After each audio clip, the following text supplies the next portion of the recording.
Pernikahan itu mudah. Ini ada Bapak KUA dari sini. Apa sih yang diperlukan untuk menikah? Wali ya Pak.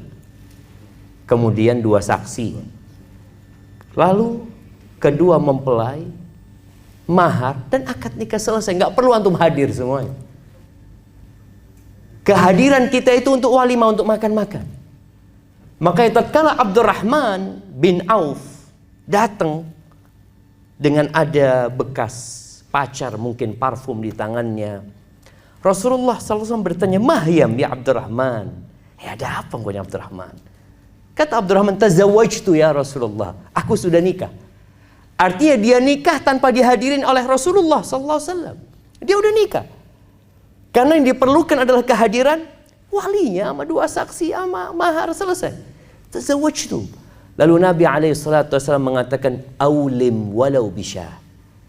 Engkau bikin walimah walaupun dengan 1 ekor kambing. Maka kita pun hadir di tempat ini menghadiri walimah pernikahan saudara kita Ubay. Begitu mudahnya jemaah pernikahan itu, tapi banyak kita mempersulit pernikahan. Dulu ada seorang laki-laki yang melamar wanita, kemudian dia kasih sundrangnya. Kata orang tua perempuannya, nggak cukup. Kenapa? Buat nyewa sendoknya aja nggak cukup. Masya Allah. Karena sebagian kita menjadikan walimah itu sebagai berbangga-banggaan. Wahadhil hayatud dunya. Sehingga kita lupa dengan esensi dari pernikahan itu sendiri. Kenapa kita menikah? Coba tanyakan. Orang itu ditanya, "Ente kapan zuat? Antum kapan menikah?" Coba dirubah pertanyaannya. Antum kenapa menikah? Apa tujuannya menikah? Sebagian kita sudah menikah, sudah punya anak, gak tahu kenapa dia menikah. Kecuali satu, menyalurkan syahwatnya. Padahal tujuan kita menikah adalah mendekatkan diri kepada Allah Azza wa Jalla. Hidup ini semua jamaah. Kata Allah, "Wa ma khalaqtul jinna wal insa illa liya'budun." Tidaklah aku ciptakan bangsa jin dan manusia kecuali untuk beribadah kepada aku. Pergi kita ke pasar dalam rangka beribadah. Tatkala kita membuka usaha kita dalam rangka kita beribadah. Tatkala kita mendatangi istri kita dalam rangka kita beribadah. Sampai-sampai Rasulullah SAW mengatakan, "Wa fi bud'i ahadikum sadaqah." Dan kalian mendatangi istri kalian dapat pahala sedekah.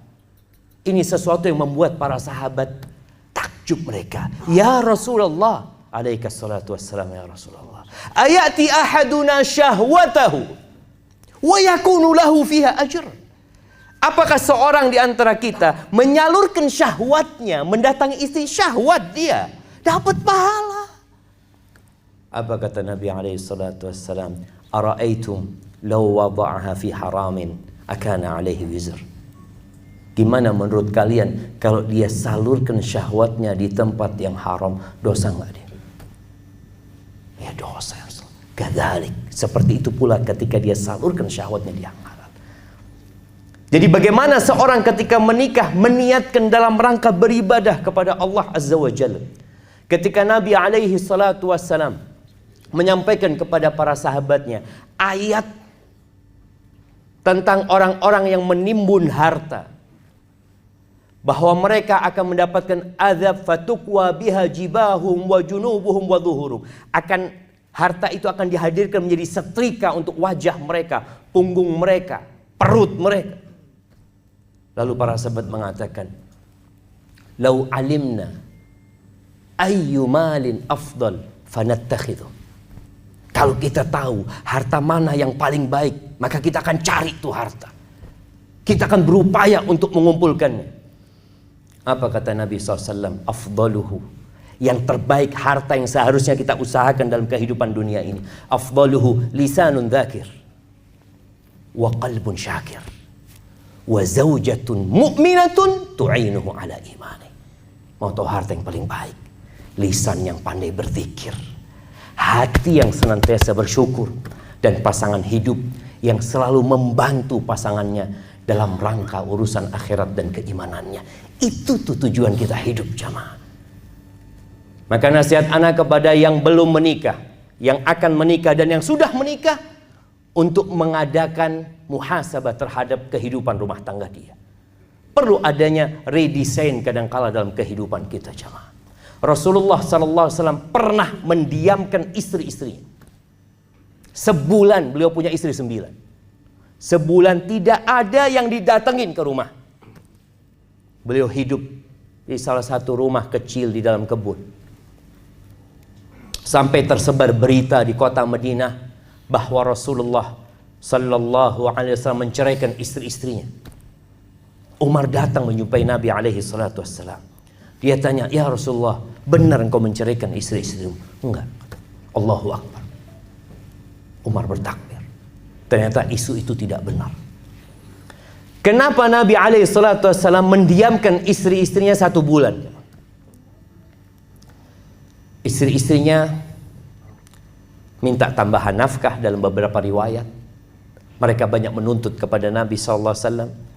Seakan-akan visi dan misi sudah mulai menyimpang.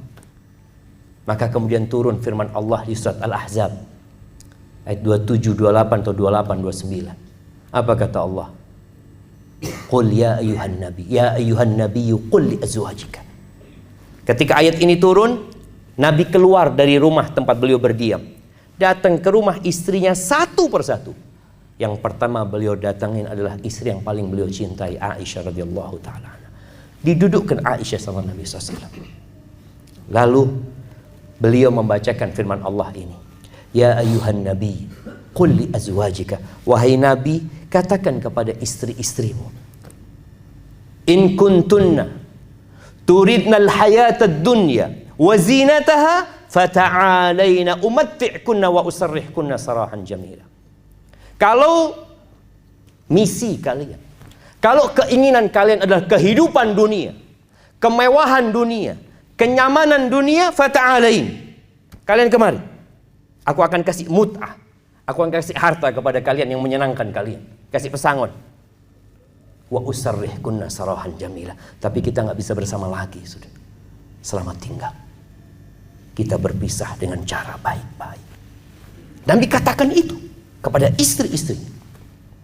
Bahwasanya kalau beda visi dan misi dalam kehidupan ini, gimana satu berharap surga, berharap akhiratnya nikmat, yang satu berharap dunia. Nggak ketemu, jangan. Wa in kuntunna turidna Allaha wa rasulahu wad daral akhirah fa innallaha a'adda lil muhsinati minkunna ajran 'azima. Tapi kalau tujuan kalian, misi kalian adalah Allah, Rasulnya, dan kehidupan akhirat, maka Allah Jalla Jalaluh akan menyediakan pahala yang baik buat orang-orang yang baik di antara kalian. Pahala yang besar, yang indah buat mereka. Ternyata semua istri Nabi memilih Rasul SAW, memilih hidup untuk akhirat.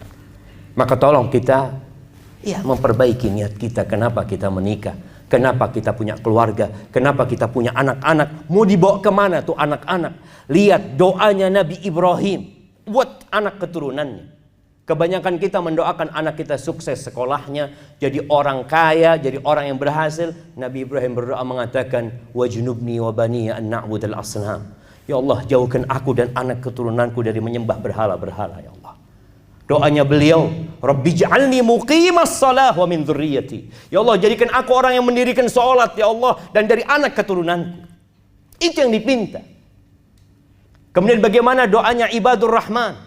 Walladzina yaquluna rabbana hab lana min azwajina wa dzurriyyatina qurrata a'yun waj'alna lil muttaqina imama. Doa mereka apa? Wahai Rabb kami, anugerahkan buat kami dari pasangan-pasangan hidup kami, dari anak keturunan kami, qurrata a'yun, penyejuk pandangan. Anak-anaknya menyenangkan hati orang tuanya. Kemudian jadikan kami pemimpin buat orang-orang yang bertakwa. Bukan pemimpin sebuah perusahaan, bukan bos besar di sebuah tempat yang indah. La, lil muttaqina imama. Jadi pemimpin buat orang-orang yang bertakwa. Ahibati fillah, silahkan sukses di dunia, tapi tujuannya tetap akhirat kita. Dan buat Ubay, Allah mengatakan, ya ayyuhalladzina amanu qu anfusakum wa ahlikum nara. Wahai orang-orang beriman, jagalah diri kalian dan keluarga kalian dari api neraka. Itu tugas besar seorang suami. Jangan sampai ya, apa yang dikatakan Amr bin Qais al-Mullai ketika dia mengatakan innal mar'ata la tukhasimu zawjaha 'indallah yaumal qiyamah. Boleh jadi ada perempuan yang menggugat suaminya di hadapan Allah pada hari kiamat. Apa kata perempuan ini? Dia mengatakan, ya Rabbi, hadza zawji. Wahai Rabbku, ini suamiku.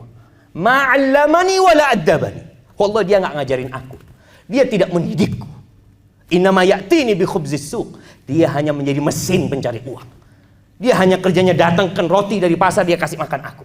Bas yang ada dalam benak sebagian suami, sandang, pangan, papan. Ahibbatifillah.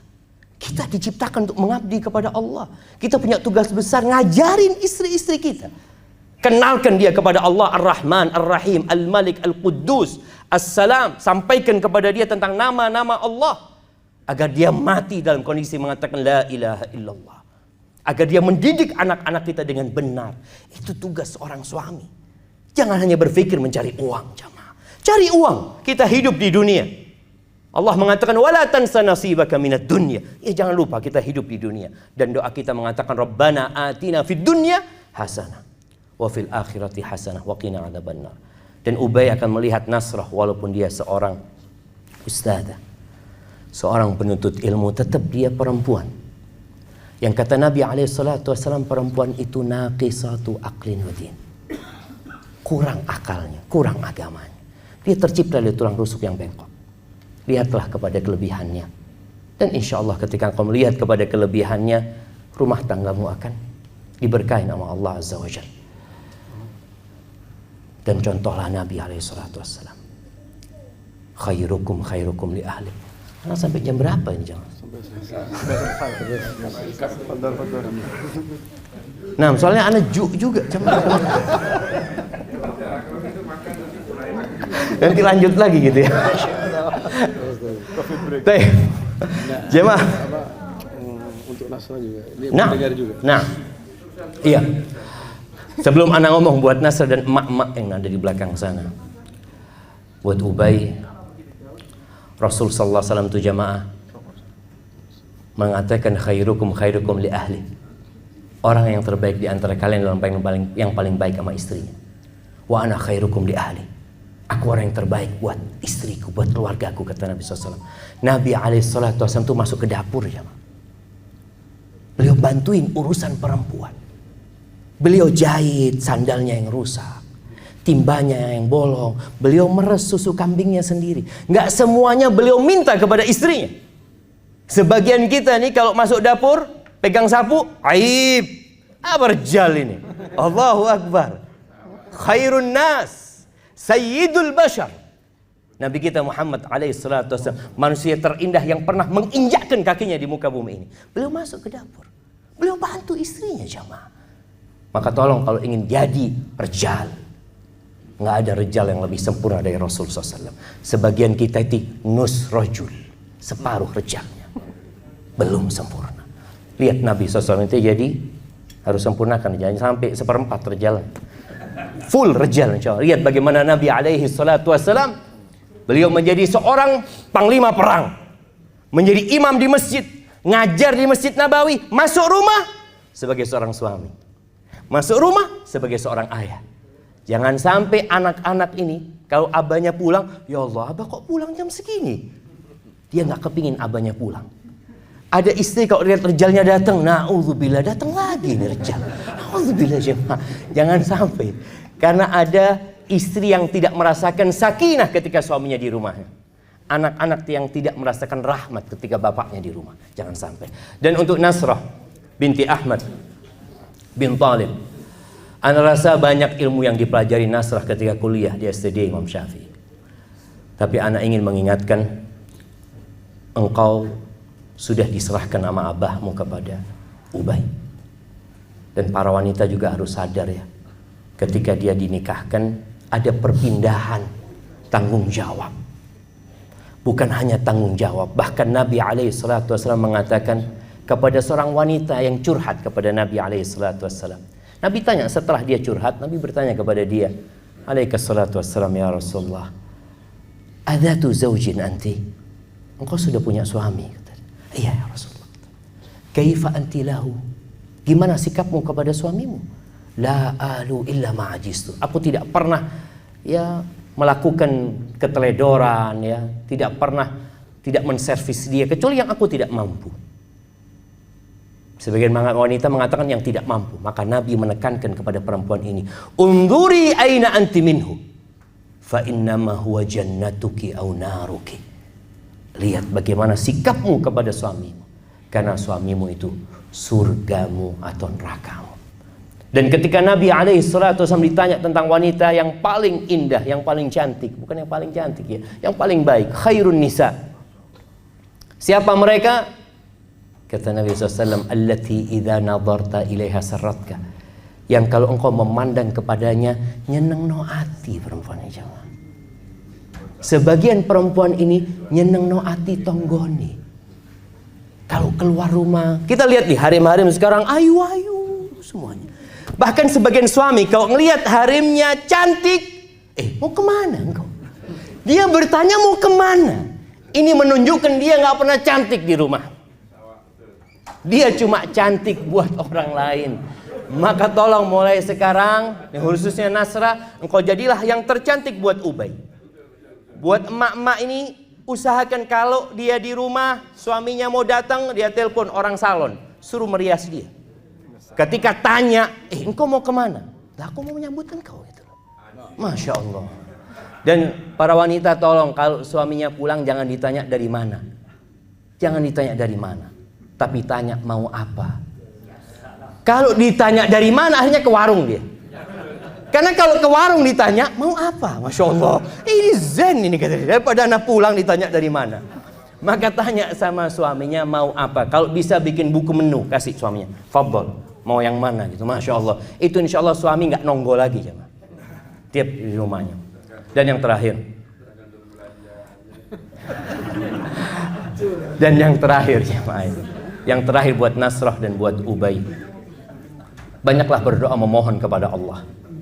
Karena Nabi menyampaikan ma min zamanin illa walladhi ba'dahu syarrun minhu. Tidak ada satu masa kecuali yang sesudahnya lebih buruk daripada yang sebelumnya. Hatta talqaw rabbakum, sampai kalian menemui Tuhan kalian. Maka tanpa pertolongan Allah kita tidak akan bisa melewati masa-masa sulit ini.